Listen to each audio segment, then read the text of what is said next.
Bonjour et bienvenue à ce bilan de voyage de mon séjour au Universal Orlando Resort durant la période des fêtes en novembre dernier. Je fais le point sur comment j'ai trouvé mon expérience de célébrer la période du temps des fêtes à Universal et également je vous donne un aperçu détaillé de mes dépenses pour ce voyage avec le grand total de comment ça m'a coûté et combien j'ai économisé en ayant une passe annuelle Universal pour ce séjour. Mais avant de débuter, je me présente Marie-Christine, passionnée des parcs thématiques Universal.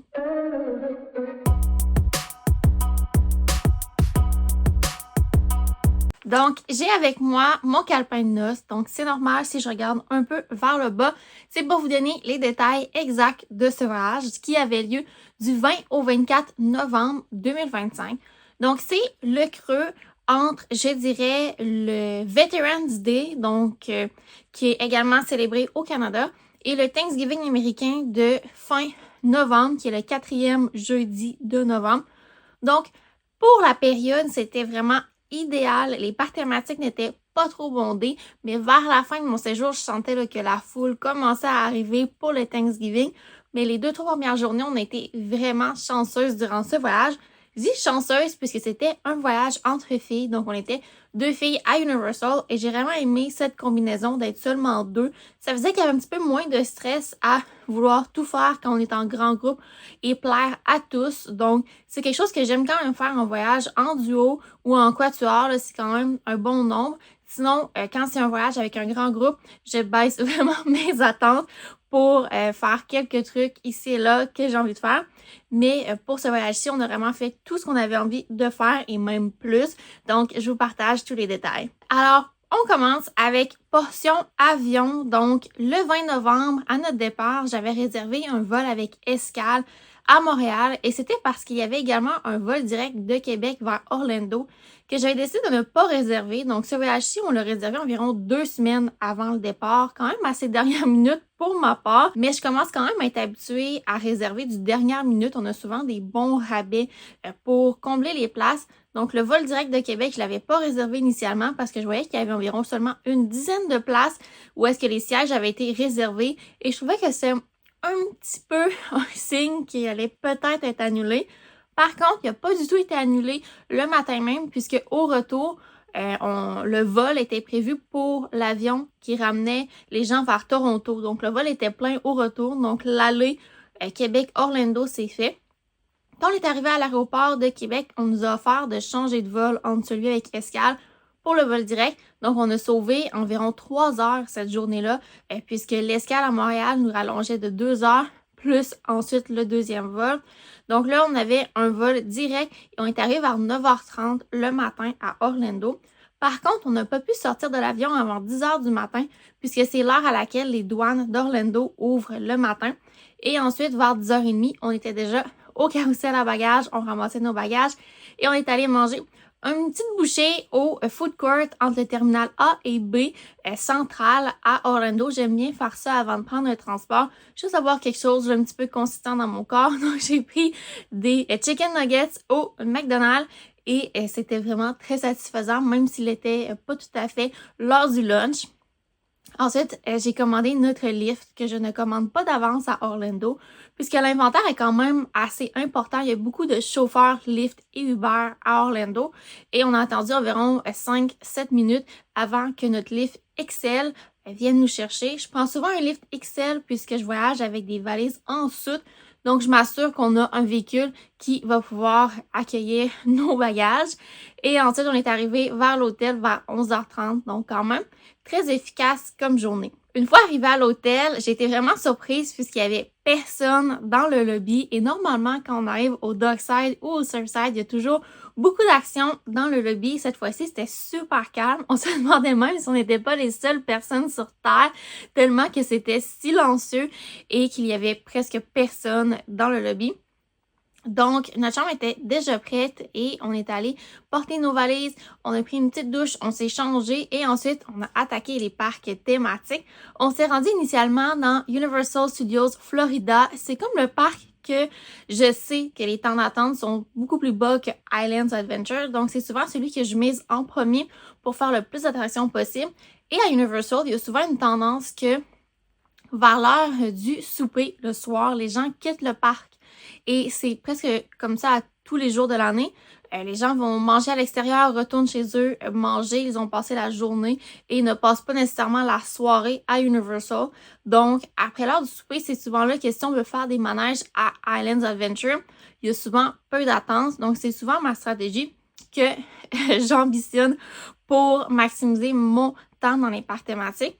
À Universal Studios Florida, on a été vraiment surprise puisque c'était tellement calme. Quand on est arrivé dans le parc, il n'y avait même pas de musique qui jouait et on s'entendait parler, il y avait de l'écho. J'ai jamais vécu ça. Donc, on a pu faire les Minions, Jimmy Fallon et des petites attractions que généralement, on prend pas le temps de faire, mais là, il n'y avait pas d'attente. Donc, ça valait vraiment la peine. Surtout l'attraction des Minions, j'attendrai pas 60 minutes pour faire ça. C'est généralement le temps d'attente moyen. C'est 60-90 minutes pour l'attraction des Minions. Et là, c'était 5 minutes d'attente, donc c'était vraiment super. Et on avait vraiment le temps d'observer les décors, ce qu'on peut pas nécessairement faire quand les files d'attente sont pleines, puisqu'on est tout collés les uns sur les autres. Et là, on avait vraiment le temps de pouvoir regarder, ce cadre-ci, oui, me rappelle telle portion du film Les Mignons. Donc ça, j'ai vraiment apprécié ça. Donc, c'était vraiment une première journée très super. On a soupé au restaurant Three Broomsticks que je me gardais là, pour en critique culinaire afin d'étaler un peu les restaurants populaires à Universal au travers de mes séjours pour pas faire tous les meilleurs restaurants en premier. Et après ça, je me cherche un peu dans les parcs. Donc, ça nous a vraiment aidé parce que le Three Broomsticks a un menu quand même assez intéressant et diversifié. Donc, ça faisait en sorte qu'on avait pu manger un bon repas consistant. Moi, j'ai pris l'assiette de demi-poulet. C'était excellent. Et ensuite, on s'est promené dans les parcs. On a profité qu'il n'y avait pas beaucoup de visiteurs et c'était vraiment fantastique. Ensuite, la deuxième journée de parc thématique, c'était le vendredi et c'était la première journée des festivités de Noël à Universal et c'était la raison première pourquoi j'y suis allée. Je compte pas nécessairement renouveler ma passe annuelle, donc en ce moment, j'ai plus la stratégie de faire le plus d'expériences possible avec une année complète de passe annuelle, comment je peux la maximiser au maximum, dans le fond. Donc, pour Universal, les festivités de Noël, c'est le Grinchmas en majorité. Donc, on rencontre le Grinch, les activités autour du Grinch, mais on a également la Macy's Parade à Universal Studios Florida. Donc, je trouve que la thématique fit vraiment avec le parc puisqu'on est dans les rues de New York. Et à New York, au Thanksgiving, on a la célèbre parade Macy's dans les rues de New York. Donc, je trouvais que la thématique était super pour une ambiance festive à Orlando, à Universal. Donc, le vendredi, c'était vraiment une journée focus sur tout ce qui est Noël. On était un peu craqués là, avec nos décorations de Noël sur la tête. Moi, j'avais les 2 petits sapins et l'autre personne qui m'accompagnait avait un chapeau du Père Noël. Donc, on avait vraiment l'air de 2 filles qui célèbrent Noël. Et je pense pas que les gens étaient encore prêts puisque les autres visiteurs n'avaient pas l'air de s'y déplacer pour les festivités de Noël comme nous. Donc, on avait beaucoup de plaisir, mais on se faisait également regarder du coin de l'œil. Il y avait beaucoup de sourires. C'est très drôle. J'ai vraiment adoré le spectacle du Grinch. Un gros coup de cœur. J'ai aimé également pouvoir aller un petit peu backstage à Universal. Très impressionnant pour se rendre à l'amphithéâtre. Mais ce que j'ai le plus adoré de ma journée, c'est ce qui, je pensais, allait être beau, mais sans plus, c'est la parade de Noël présentée par Macy's à Universal Studios Florida. C'était magnifique. L'une des plus belles parades que j'ai vues. C'était vraiment bien organisé et je recommande fortement. Somme toute, j'ai vraiment senti la magie de Noël à Universal. On aurait pu également faire le brunch avec le Grinch. C'était un petit peu plus dispendieux, donc on a opté de ne pas le faire. Et également, il y avait le tour privé des festivités de Noël offert, un petit peu moins d'une centaine de dollars plus l'admission au parc thématique. Également, je voulais pas trop m'aventurer dans un tour guidé. J'aurais beaucoup aimé, mais pour une première fois, je voulais vraiment découvrir et prendre le temps d'observer sans avoir le rush de, bon, à telle heure, il faut être à telle place, telle heure, telle place. Donc, moi, c'était vraiment un voyage pour profiter au maximum d'observer les décorations de Noël et d'être physiquement présente sur place et en profiter au maximum. Ensuite, le samedi, notre voyage, l'avant-journée de parc, je pense que c'était ma journée préférée. On est allé au Rope Drop, donc à l'ouverture de Universal Studios Florida. On a fait l'attraction de Gringotts et c'était vraiment chouette d'y aller le matin. Il n'y avait presque pas de visiteurs, donc on pouvait vraiment profiter de la file d'attente et observer les décors. Ensuite, on est retourné à la chambre d'hôtel, se reposer. Et là, c'est, je pense, la surprise de mon voyage. Je ne m'attendais pas du tout à ça. C'est les festivités de Noël à SeaWorld. On est allé à SeaWorld puisqu'on a une fun card, donc une sorte de passe annuelle sans les avantages de rabais, marchandises, restaurants ou même le stationnement inclus. Donc, pour notre part, on se déplace en lift et c'est vraiment avantageux d'avoir la fun card puisque de toute manière, on n'a pas besoin de stationner un véhicule sur place. Donc, pour nous, on ne payait pas d'admission, mais c'est comparable à 140 US par personne, ce genre d'activité-là. Dans le fond, les festivités de Noël à SeaWorld sont comprises dans le billet d'une journée, mais débutent vers la fin de la journée. Donc, la première portion de la journée, c'est une journée normale à SeaWorld, les spectacles, les animaux marins, les montagnes russes. Mais dès que la nuit arrive et qu'il fait plus noir, ça devient illuminé partout. C'est vraiment magnifique. On a vu un spectacle dont on ne s'attendait pas du tout à avoir une aussi bonne prestation. C'est le spectacle de la cuisine magique de Mère Noël, qui est pour les plus petits, mais c'était vraiment bien pensé, j'ai adoré. Mais le clou du spectacle pour nous, là, de toute cette soirée-là, c'était le spectacle, la représentation de la crèche vivante de Jésus.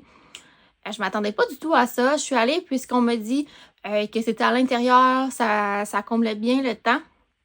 Mais la beauté des chansons qui ont été chantées par une chorale gospel, c'est ce qui a vraiment gagné pour moi des points pour ce spectacle-ci.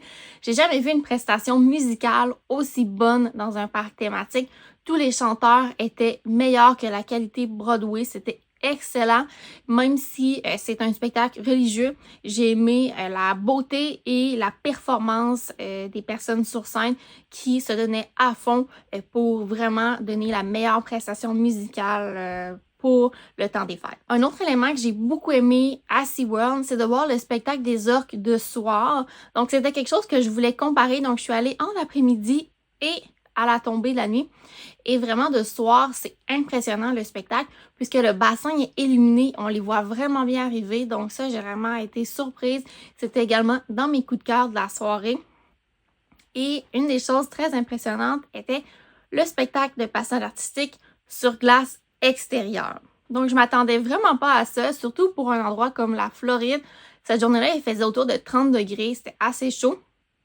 Et on a assisté à un spectacle de 30 à 45 minutes de patinage artistique extérieur avec plus de 30 patineurs qui avaient également des changements de costumes. Donc, c'était vraiment très beau, très impressionnant. Et ensuite, on restait dans l'amphithéâtre et on avait la prestation des feux d'artifice de fin de soirée. Sincèrement, pour le prix du billet qui comprend l'admission en journée jusqu'en soirée, jusqu'à 22h environ, j'ai trouvé que SeaWorld mettait vraiment la totale pour une expérience du temps des fêtes.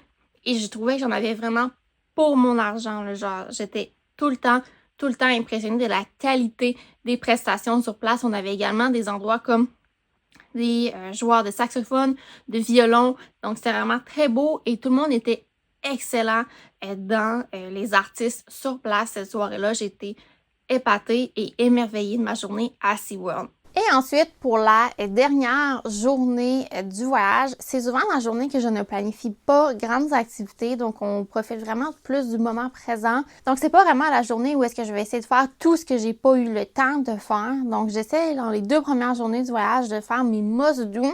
Et la dernière journée, c'est souvent celle que c'est plus comme on profite du fait que c'est notre dernière journée, on absorbe la magie, on profite du temps présent. Donc, pour cette journée-ci, on a fait une petite visite là, des parcs thématiques assez relax. Mais ce qu'on a vraiment aimé de notre journée, c'est qu'on est allé visiter l'hôtel Helios Grand Hotel que je n'avais pas encore vu, qui est vraiment dans le parc Epic Universe, vraiment à côté. Donc, on a l'hôtel et Epic. Donc, pour moi, c'est comme un grand secteur. Alors, on a pris un café sur la terrasse. On avait vu Epic Universe, donc c'était vraiment très chouette. J'ai adoré cette dernière journée de profiter du moment présent et on est revenu à l'hôtel pas trop tard. La dernière journée, c'est souvent ça que je fais. On a souvent l'habitude de manger à l'hôtel pour ma dernière soirée de voyage, mais là, on est allé au Applebee's, pas trop loin de l'hôtel. Donc, c'était quand même très chouette de manger relax, sans le brouhaha des parcs thématiques. C'est quand même très bruyant, surtout à Universal, c'est quelque chose que j'ai remarqué. Les parcs thématiques sont excessivement bruyants et l'écho, elle est très intense partout. Donc, ça faisait du bien de relaxer. On a fait nos valises pour le grand retour puisqu'on devait se lever quand même assez tôt dans la nuit pour aller à notre vol de très tôt le matin. Je crois qu'on repartait vers 8h30 du matin. Donc, la nuit a été assez courte. Donc, maintenant, je suis rendue à la portion de la vidéo de détailler le coût de ce voyage. Alors, pour ce qui est du billet d'avion, donc du 20 au 24 novembre, on est en période creuse puisqu'on est entre le Veterans Day et le Thanksgiving. Donc, notre billet d'avion était 1256,94, donc 628,47 $ par personne de Québec. Je trouve que c'est quand même un bon prix puisque j'ai pris un billet d'avion qui comprenait la modification du vol, le choix de siège, le sac à dos, le carry-on et la valise en soute. Donc, pour moi, je trouve que le prix est très raisonnable, surtout partir de Québec. J'aurais pu payer un peu moins cher à partir de Montréal, mais j'aurais payé pour l'essence, le stationnement et la nuit, la veille du départ. Donc, c'est beaucoup plus économique de partir de l'aéroport près de chez moi. Pour l'hôtel Dockside, les 4 nuits sont revenus à 644,63 dollars US, ce que je trouve très bon. J'ai eu 40% de rabais pass holder. La première nuit était 100 $, la deuxième 126 $. La nuit du samedi, 250 $ et la nuit du dimanche, 97 $. Donc, quand même une bonne moyenne.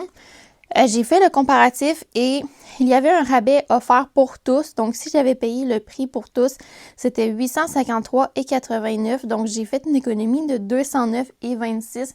En moyenne, 50 $ US de moins par nuit que tous les visiteurs en ayant une passe annuelle qui m'a donné un rabais de 40% à l'hôtel Endless Summer et j'ai choisi le secteur Dockside Inn & Suite. Ensuite, pour la nourriture, on s'est quand même gâté. On a fait beaucoup de quick service. On a pris ce qu'on voulait. On a fait également le buffet brunch Trattoria del Porto. Et également, on est allé au Olive Garden et au Applebee's, qui sont des chaînes de restaurants américaines assez populaires. C'est revenu au total à 408,21 $ US pour 2 personnes pour 4 jours, ce que je trouve quand même très bien. Et pour la portion lift, c'était 149,5 $ pour tout ce qui est transport, déplacement dans le secteur d'Orlando. Ça comprend notre trajet de l'aéroport vers l'hôtel à notre arrivée. La journée qu'on est allé à SeaWorld, donc on a fait notre hôtel au Olive Garden, on a mangé au Olive Garden et ensuite du Olive Garden à SeaWorld et du retour SeaWorld à notre hôtel et le dernier transport de notre hôtel vers l'aéroport à la journée de départ. Grand total de 1469,79 $ canadiens par personne pour ce voyage-ci. Je trouve ça très raisonnable pour un voyage de 4 nuits, 5 jours à Orlando. Donc, on n'a pas déboursé pour les billets de parc thématique et je vous ai fait un total de ce que ça aurait pu nous coûter. Donc, 4 jours, Park to Park Universal, 1231,98 $ et notre billet à SeaWorld qui est environ 140 $ US par personne, 279,98 $. Donc, on a économisé en billets de parc thématique 1511,96 $ et si je combine ça avec le rabais hôtel de ce qu'on a économisé par rapport aux visiteurs qui avaient accès à un rabais pour tous, on a eu des économies de 1721,22 $ US. Donc, c'est très considérable. Et je peux vous confirmer que si je n'avais pas eu de passe annuelle, je n'aurais pas du tout fait ce voyage-ci dernière minute qui a été réservé 2 semaines avant le départ. Donc, j'ai trouvé que c'est l'un des voyages les plus mémorables que j'avais fait. Et ça me fait du bien d'aller dans la magie de Noël. Je m'ennuie beaucoup des parcs Disney. Je n'ai plus ma passe annuelle Disney actuellement puisque j'essaie d'autres destinations. Et pour moi, c'était toujours une tradition d'aller à Disney durant le temps des fêtes. Donc, ça me donnait un petit boost d'énergie, un regain de positivité de pouvoir aller faire quelque chose qui est relié au temps des fêtes durant cette période de l'année-là. Ça m'a fait du bien également avec la chaleur. On a eu une super belle température durant tout notre séjour. Donc, j'ai adoré et c'est une période de l'année que je vous recommande à 100% dans la Universal durant le temps des fêtes. C'est une période que j'adore beaucoup et avant la période des fêtes, il y a certaines périodes que ça peut être gagnant, surtout avant le Thanksgiving ou après le Thanksgiving, le creux après Thanksgiving et avant Noël. On a souvent des temps d'attente plus courts, moins de visiteurs puisque les gens visitent beaucoup Universal entre Noël et le jour de l'an. Donc, sur ce, c'est tout pour ce bilan de voyage et récapitulatif du coût par personne pour ce type de séjour. Ça fait un plaisir pour moi et on se dit pour une prochaine fois. Bye!